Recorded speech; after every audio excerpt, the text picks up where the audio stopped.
Bago po natin simulan ng kwento, nagpapasalamat lang po ako dahil 200 subscribers na po tayo.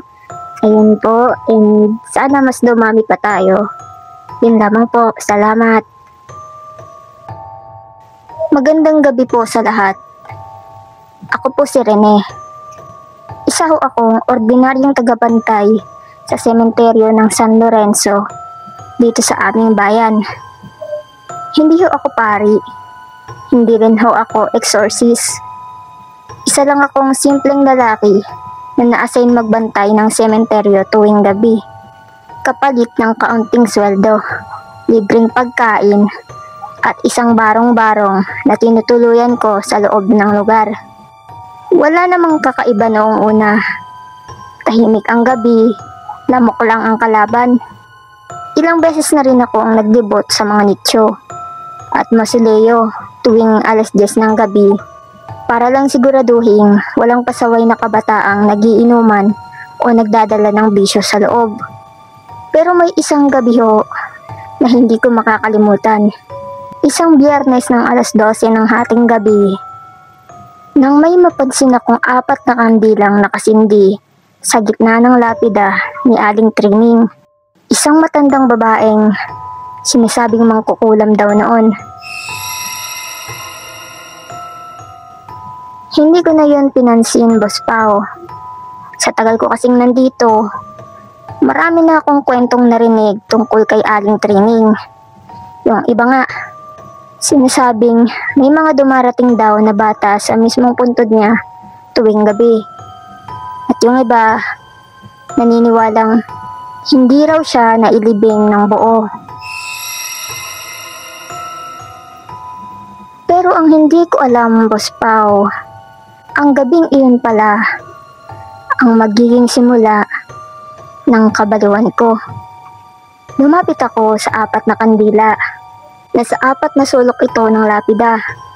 May nasusunog pa ng insenso sa gitna, pero walang taong nasa paligid. Tumingin ako sa gilid. Sobrang katahimikan. Walang kahit isang anino. Nang sinubukan kong patayin ang kandila, bigla akong nakarinig ng parang ungol mula sa ilalim ng lupa. Hindi iyon sigaw, hindi rin iyak, kundi ungol na malalim, mababa, parang isang nilalang na galit sa ginawa ko. Boss Pao, umatras na ako agad. Hindi ko na itinuloy ang pagpatay sa apoy. Bumalik ako sa barracks ko at pinilit na matulog.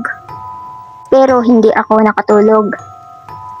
Sa loob ng 2 linggo, matapos ang insidenteng yun, paulit-ulit kong naririnig ang 4 na kandilang sinasabi ang mga salitang hindi ko maintindihan. Para silang bulong.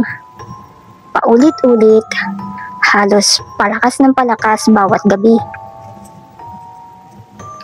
Hanggang sa isang gabi, biglang nawala ang mga kandila. Wala na rin ang lapida ni Aling Trining.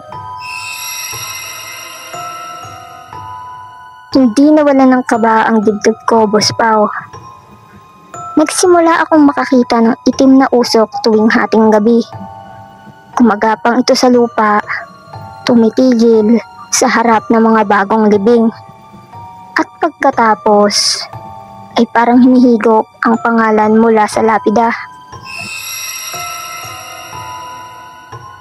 Isang gabi ho, may nakita akong batang babae na nakaupo sa ibabaw ng nicho. Puting-puti ang damit, nakalugay ang buhok, pero hindi siya gumagalaw. Akala ko ay isa lang sa mga nawawalang bata sa bayan namin. Kaya tinangka kong lapitan. Pero habang papalapit ako, napansin kong walang muka ang bata. Bigla siyang tumayo at tumakbo, papasok sa mismong puntod ni Aling Trining. Sa puntod na wala na dapat doon. Sinundan ko siya. At pagdating ko sa eksaktong lokasyon ng dating puntod, buspaw bumuka ang lupa. Hindi literal. Sa mata ko, para siyang naging hukay ulit. At sa loob nito, may mga kamay na umaabot pataas. Parang humihingi ng saklolo. O baka inaanyayahan akong sumama. Tumakbo ako. Humahangos.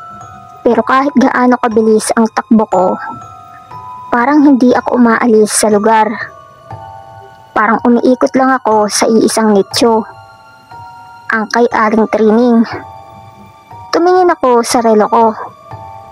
2:00 na ng madaling araw.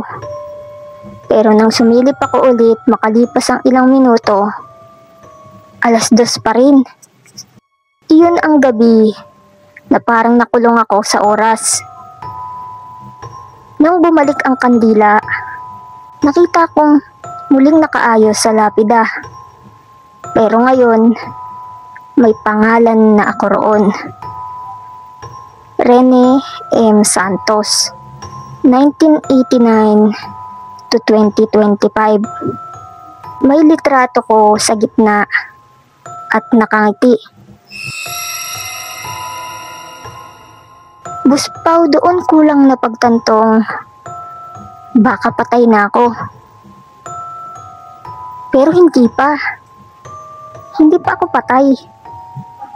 Kaya lang, bawat gabi simula noon, parang inaakyat na ng dilim ang buo kong pagkatao. Parang unti-unti akong hinihila ng sementeryo.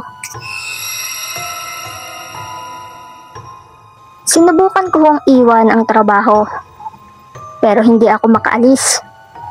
Bawat beses na sinusubukan kong umalis sa gate ng sementeryo, bumabalik ako sa loob, palaging sa mismong oras, palaging sa mismong posisyon ng buwan.